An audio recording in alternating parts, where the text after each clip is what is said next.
This is the quick attach grapple rake. Made quick attach. We reviewed this a week or so ago, and my review, I think, was favorable. I only had maybe one complaint, that I actually thought that the quick attach came with 90-degree fittings, and which it really needs, because when you bend this back, it tries to get into the hoses. It really should have 90-degree fittings. And the same day that I posted the video, I emailed Ryan Cleveland from Quick Attach and asked him about the fittings. And he said he'd already watched the video, and they in fact were shipping them out, and they arrived. Here they are. So very happy about that. I've still got to put them on, but I'm very pleased that I actually got the fittings. And well, they look like they're the same. I guess they are. But I'm going to get these put on. And the big deal about that is, once you buy something from somebody, I don't know, a lot of places, once you buy something, they're done with you. They don't want to fool with you anymore. But that service after the sale is a big deal. Most people buy things based on the service they receive after the sale rather than the actual product itself. It could be a good product, which this is. It's an outstanding product. And these guys done a fantastic job getting it here to me. And the fact that they followed up with me and asked me if I had any more concerns or questions is really good. They didn't have to do that. And 30 minutes after I sent the email, I was on the phone with him. He called me and followed up, made sure that everything was okay. And all I have to do is switch these out and ship these other ones back to him.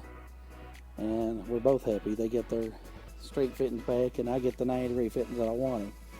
Really happy about that. And these guys, they offer warranties and everything with this stuff, so as long as they follow up, that makes them a good company to deal with. I've never dealt with Quick Attach before,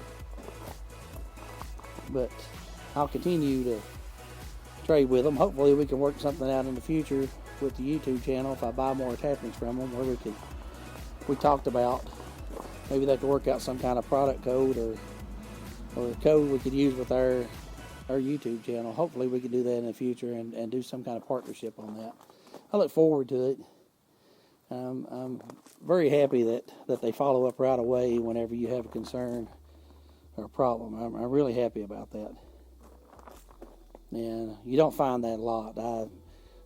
Buying new cars these days, you can go get a new car and they're tickled to death to see you when you drive off the lot. But after you drive off the lot, they never want to see you again. They don't want anything else to do with you. And that's getting that way. Business is getting that way with a lot of products. Once you've bought the product, they never want to hear from you again. And like, I've been driving Chevrolets for years, and because of the treatment that I got with the dealership here, I bought a truck that had 8,000 miles on it, a Chevrolet, and it was using 3 quarts of oil between oil changes. And I'm not the only one that had that problem. Lots of people had that problem. And that was in 2007, and the people that's got the 2014, 2015 later that bought them later were still having the same problem, and Chevrolet engineers said that was normal. So you got to be really picky about who you trade with. We no longer trade with Chevrolet. I've been Chevrolet all my life and believe strongly in the brand, but of course I'm driving something different, and we just have to wait and see on this. I bought this used, so I can't complain too much about the problems I've had with it. It had a lot of miles on it, but it pulls what I need to do, and that's all that matters. We'll see about that, I guess. I didn't buy it new, so I can't complain if I buy a lemon. I bought this used, and I've done nothing but work on it. Bobcat, I think, is a good brand, and they got a pretty good support team. They are very helpful when you try to get parts. The parts are just really high. And I've never had another brand skid steer, so I'm sure the parts for them, other brands, are expensive too. We're going to try to move into a track machine later on, and I don't know if I'm saying it right, but Takeuchi is the direction we want to go. And this Bobcat wants to one-up them a little bit and make a better product. It'll be hard to do. Let's get these switched out, these fittings. Let's get back to the main subject anyway. I'm rambling.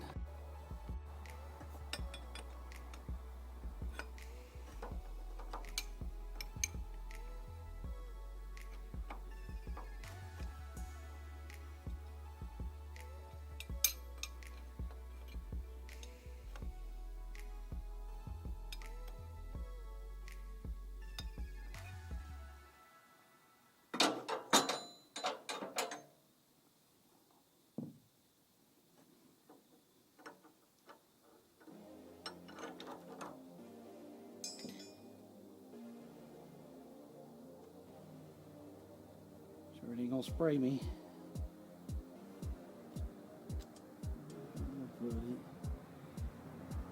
Big difference in those two fittings. And you don't have to use Teflon on these because these are compression fittings. They seal themselves. Don't need no kind of seal tape or nothing.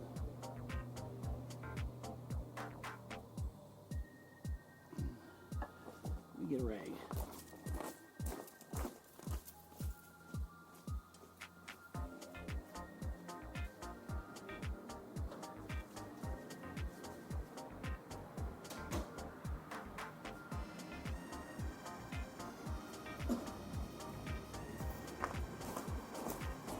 Because these are compression fittings though, you really need to make sure that they're tight in order to seal. Got a phone call. Somebody in a foreign land telling me that my warranty is about to expire.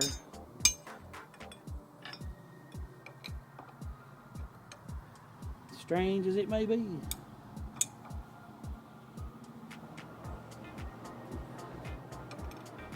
They keep better track of my vehicles than I do.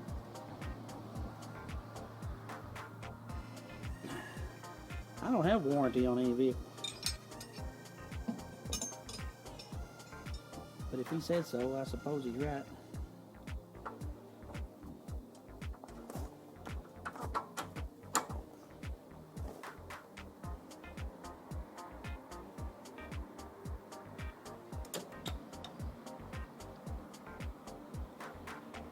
Well, that was bad. I got these tied together and I can't hardly move them.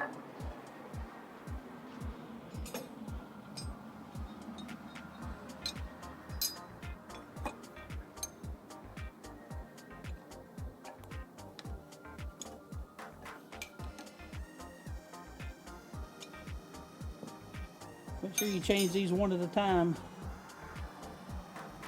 That way you know your flow is going the right direction. You sure don't want to mess that up.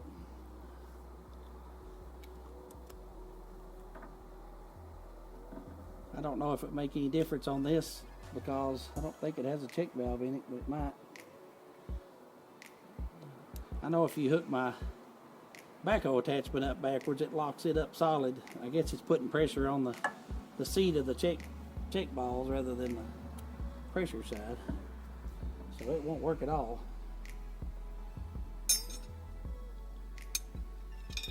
So always make sure you get your flow the right direction. Just change them one at a time and you won't have to worry about it. When we first got this machine, they were leaking. The fittings were leaking. We had to put new fittings on it. We took them both off and took them with us, and when we got back, we didn't know which direction they went. When we hooked the backhoe up, we found out it wouldn't do anything. Thankfully, we didn't damage it, I hope.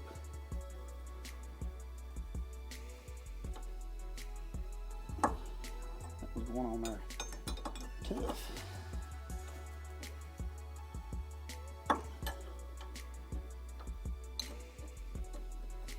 Somebody's been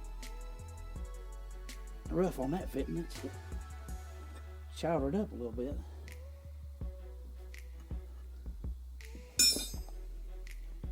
Well, now it's going to be backwards. Yeah. Don't want to put any pressure on the hose.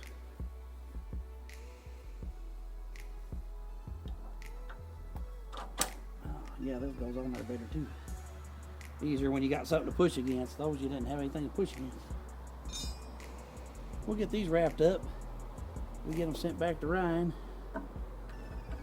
Man, if those guys are listening, I really do appreciate what they've done. That's going to make a big difference here. They stuck out that far. Really going to make a difference. Now we got to find some way to fasten the hose.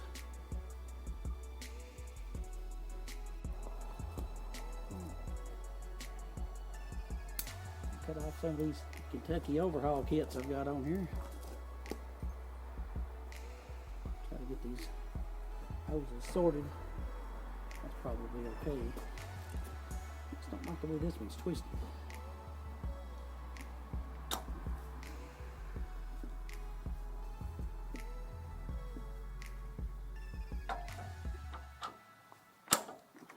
I guess we need a swivel, I don't know.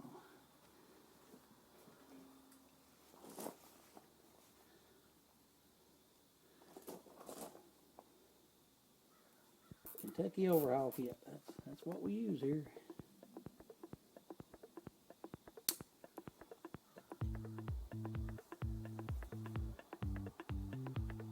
Now,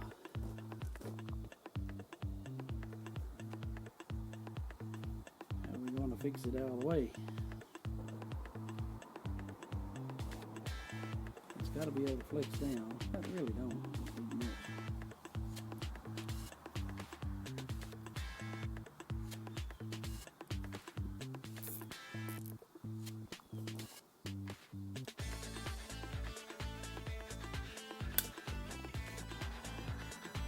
I don't like that.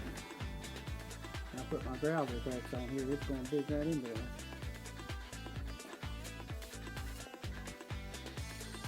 Needs to be on the front. That didn't work.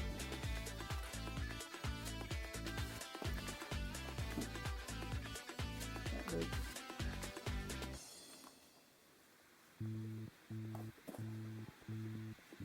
Got to have enough slack to rotate down there. We've also got to stay away from this. Maybe they're just a little long.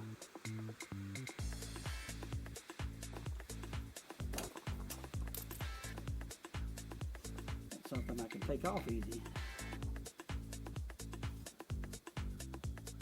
May do it. Maybe.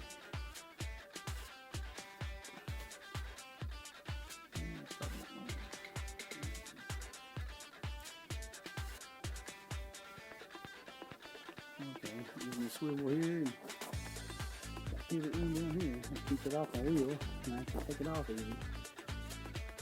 I think what I'll do is, I don't know, I hate putting anything in front of these horns, but what they need is a bracket. And when this comes all the way back, that's going to pinch.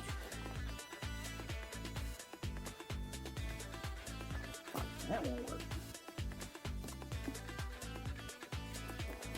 I don't care if it pinches the bungee, it's going to miss it this time. Keep it away from the wheel. Look at that. See how that goes.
We're going to try to do a little service on this thing while we've got it parked around here.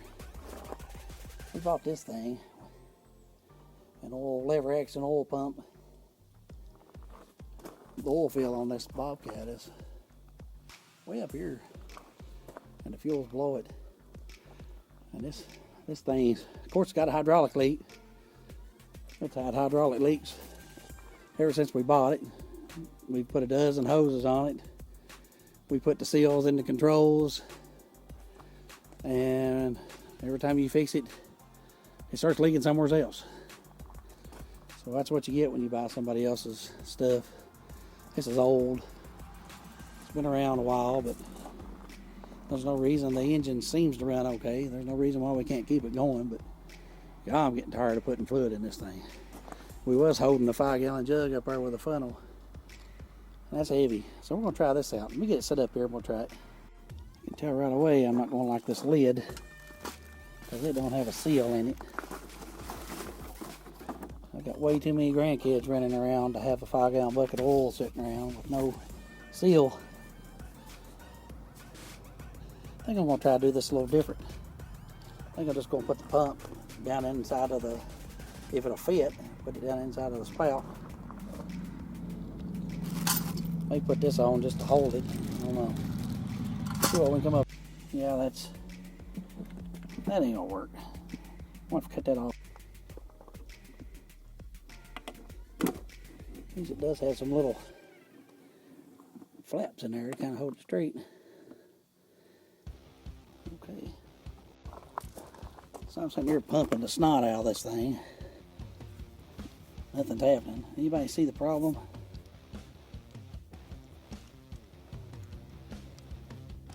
This is supposed to be connected here. I guess you got to put it the rest of the way together. Try it again once it's put together.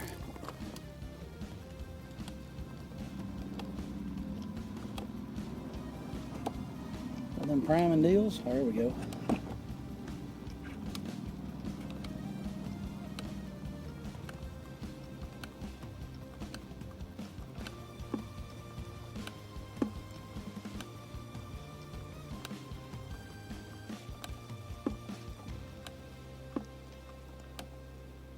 Okay.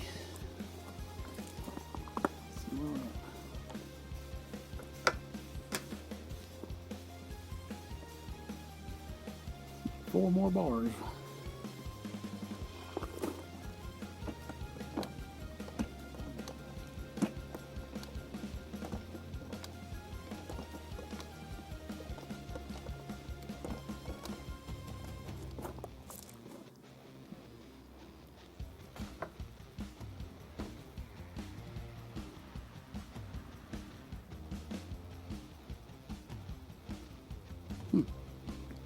Shouldn't be moving. Well, something I've learned, if you move too fast on it, it doesn't pump anything, it actually pulls backwards. And if you do go slow and easy, it maybe moves a teaspoonful at a time. It took me a good 10 minutes to get not even a gallon of fluid up into this machine. Don't buy this. Performance tool, lever action. It says right on it only moves 2 ounces a stroke, and I think it moves about a teaspoonful per stroke. It's not if it were offset and you could fasten it right to the lid, it might hold on there better. This is a gom right here. Push that down in there, tighten it up, it might work, but it doesn't matter, it don't move any fluid. They got electric ones that are way nicer, but they're way more expensive. Now I gotta wait on it to bleed all the way back off. Oh well. At least I'm not holding a 5-gallon bucket up. We'll use it until it quits, and then we'll do something better. Just thought I'd bring you guys along while I service on the machine a little bit, grease everything, and change their fittings on this quick attach. I'm glad to have a machine to work with. I guess I can be happy about that, even if we do have to do a lot of work on it. We're just now building up our tools that we need to work on stuff. Here in a couple days, we're going to be doing a rollback service that we've got here. We're going to try to put it back in service. Now, we're not planning on doing towing or anything with it. We're just going to put it together as a piece of farm equipment. So it'll haul bobcats. It's actually what used to haul these bobcats. The company that had it used it to haul equipment and deliver it. It's a strong piece of equipment. It's a Nissan UD. It's got, I believe it's a 6-cylinder diesel in it. And it starts and runs. We're going to start it up, and it needs the controls for the rollback control valves on the switches. It moves the rollback and runs the winch and everything. They've got a leak in them, so we're going to pull that off and either fix it or replace it. But stay tuned for that. We'll get into that here in a couple of days. We got a lot more projects. We've got to fix old Blue. We got to get it running and driving. That thing needs to be driven. It needs to be on the road. And I can't say enough about that. I'm tired of it sitting. But thanks for riding along with me today, guys. I do appreciate it. And don't forget to subscribe to our channel and like. We try to get new content out as quick as we can. So everybody, stay clean.